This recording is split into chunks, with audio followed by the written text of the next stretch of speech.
I'm very excited to show you via call reporting and what is new with release 3.12. If you've never seen a via call reporting, this is the main management screen of the software. Now, the nice thing about a via call reporting is you can access everything from the same interface. And a via call reporting can offer standard reports as the base license. There are actually over 60 standard reports that can run on a little bit of everything out of the Avaya IP office.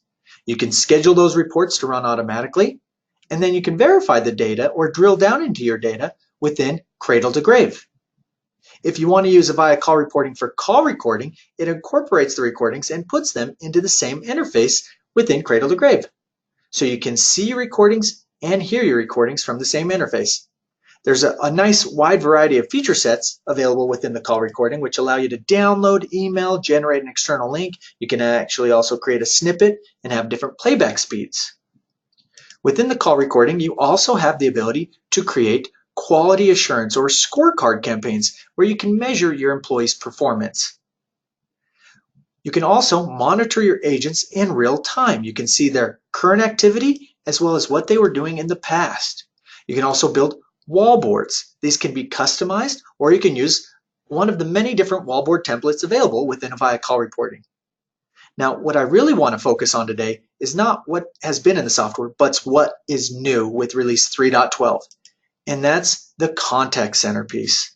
This gives you the ability to create skill groups within the software, easily manage who is a part of those skill groups.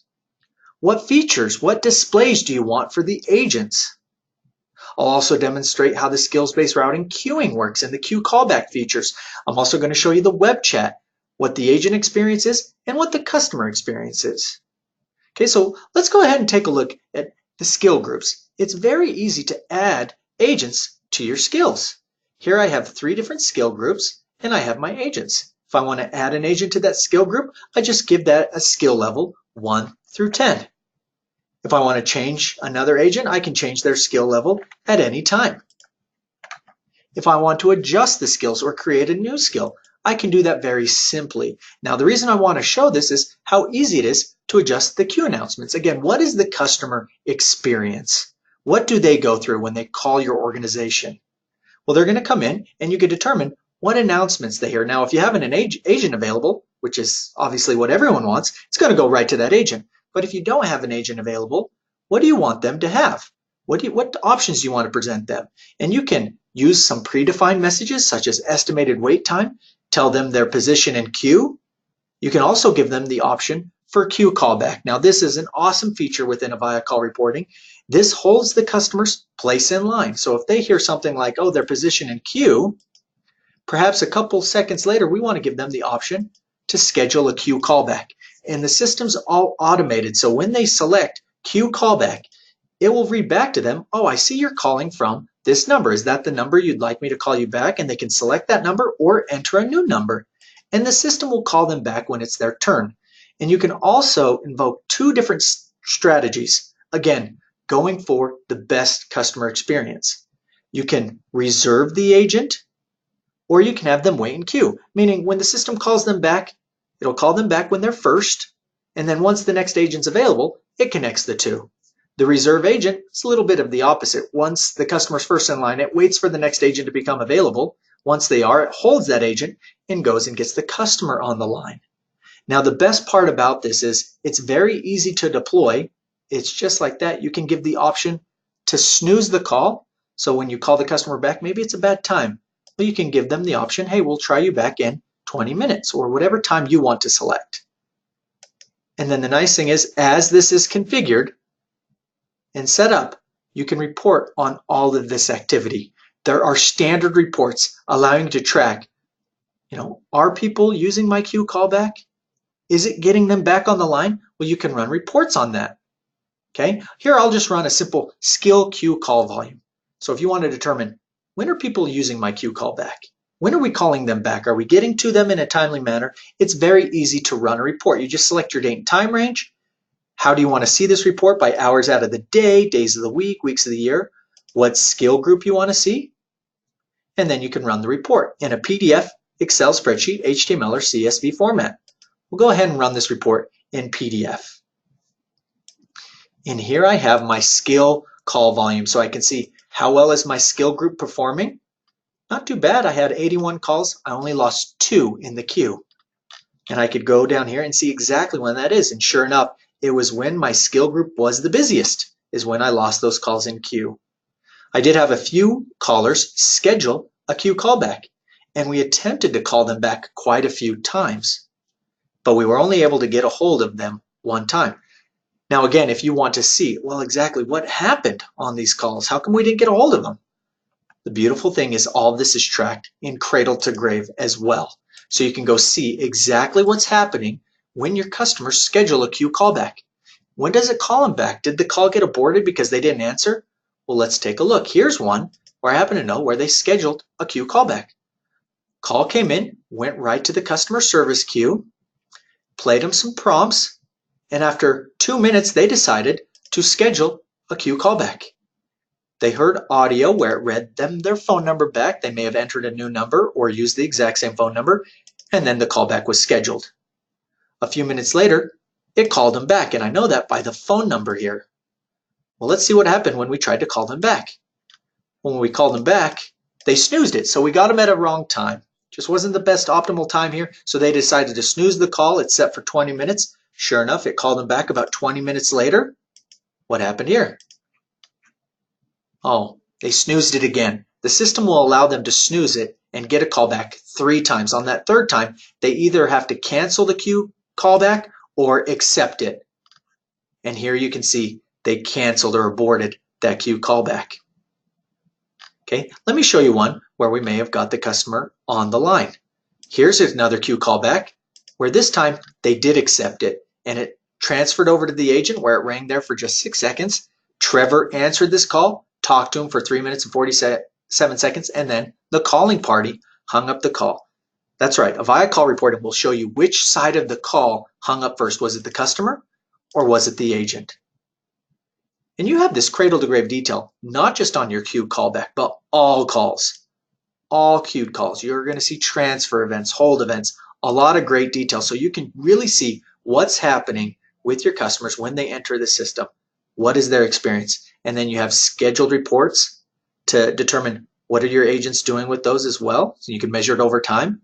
And then you have the real-time software. So you can see exactly how many calls do I have in queue right now. What's the longest my customers have waited? If I want to determine and schedule some queue callback displays, I can have that as well. These wallboards can be customized to display virtually any value that's in the IP office and within Avaya call reporting. And again, there's a number of different wallboard templates for you to select from as well. So you're not limited by what you see in the wallboards. You can configure these to display virtually any value that you want. Okay, and you can put these up on a flat screen TV. You can have them play audible alarms. You can have them change colors. You can also send a pop screen message to the agents. You can send an SMS text or an email to the supervisors, letting you know when there's a problem. Maybe again, you had too many calls in queue. Maybe no agents available for a certain amount of time. Now these wallboards are great, but what about the agents? The agents have their own desktop tool that they can use. Now within Avaya call reporting, administrators configure what they want the agents to see. What values do they want them to see? Do they want to see when there's calls in queue? Do they want to see when there's scheduled queue callbacks? Do we want to give them the ability to enter reason codes when they go on break or do not disturb? That's what Avaya call reporting allows for you, the supervisors, to configure for their agents. But let's go ahead and show you what the agent experience is. I'm going to switch my screens here and go over to my agent monitor. Here you'll see I have all my desktop icons. I can access any program that I need to, but I have this nice personalized display. And I can move that around wherever's convenient for me as an agent. And that's going to rotate between the different values that the supervisor has set up for me. If I want, I can also right-click on the Avaya logo and change how it's displayed. Perhaps I want to change this from a single rotating view, what it's doing now, to a floating view, or my personal favorite, a docked view, where it docks to my screen. Okay, so now I see all of my different values. We'll go ahead and set that back to a single rotating value. Then we'll put it in the top right-hand corner. Okay, now as an agent, if I were to receive a call, I'm going to receive a notification. Okay, and I can have that notification on inbound calls, outbound calls, and there you saw an inbound call present to the agent. Now what you'll see here is the customer information as well as the group. This displays IP Office Hunt groups as well as Avaya call reporting skill groups.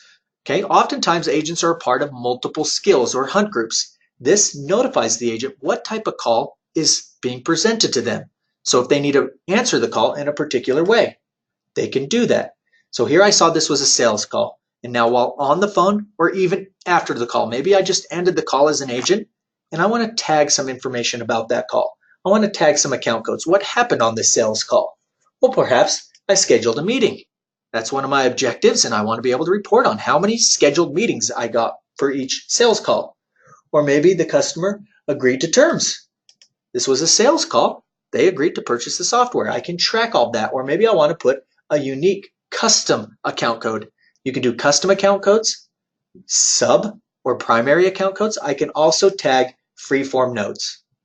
Okay, so if I want more of a sentence structure, I can tag and report on all this information. So I could type something like customer agreed to software purchase, wants to go live in 1 week. Again, not so much an account code or a disposition code as sometimes they're referred to, or matter codes. More of a sentence structure is what the notes are for. And again, all of those show up in your reports as well as cradle to grave. Okay, and again, that pop screen is available for inbound, outbound. You can also enable internal calls if you want that pop screen for internal calls. Okay, the next thing is the agent presence tool. With 3.12, agents now have the ability to log in to their skill groups, to web chat. They can determine what availability they have to answer those. So here as an agent, I'm logged in as Courtney Adams. You'll see I've enabled all my skill groups. I'm a part of 3 different skill groups, and I'm available to take a web chat, but I'm not available to take a voice call. And the reason being is you'll notice when I mouse over that as an agent, it says, oh, you're not ready because you're on a phone call. If I were to end this call, you'll now notice I am available to take another voice call. If I want to log myself out of my skill groups, I can do that. And perhaps maybe I only need to log into one group at a time. Avaya call reporting gives the agents that flexibility, again, to log into all groups or individual skill groups. When they need to go on a break, they can also put themselves into a do not disturb state where they still can receive calls to their desk phone, extension calls or calls direct to their DID, but maybe you only want to take them off of their skill groups. They can put themselves into a multimedia do not disturb state. And again, if the supervisor wishes, they can have the agent enter a reason code. Why did you just put yourself into a busy state? Well, I'm going on break. I'm going on a webinar demo. Okay, so I can't take any calls at this time. Once I'm available again, I just turn that off and I can receive those calls. Here comes another call coming in on the main line. Now that was a hunt group call, not a skill group call, which is why it was still presented to the agent. Again, once she hangs up, it's going to make her available. So that is the agent experience for voice calls. But let me go ahead and show you what it looks like for web chats. I'm going to log into a different agent system here so you can see what it looks like on an agent when I receive a web chat. I've created for this demo a simple blog spot. Okay, here there are currently no agents available or logged in. If I want to log in as an agent, again, it's the same experience. So I'm going to launch my desktop tool here, make myself ready to receive those calls. The system now sees that I'm logged in and ready, and I can click here to chat with an agent. So I'm going to go ahead and minimize my agent tool, and this is the web page. This is the customer experience, and you can customize this web chat to the look and feel how you want to display that. It says there's an agent available, so I'm going to go ahead and log in, and we'll just do John Doe.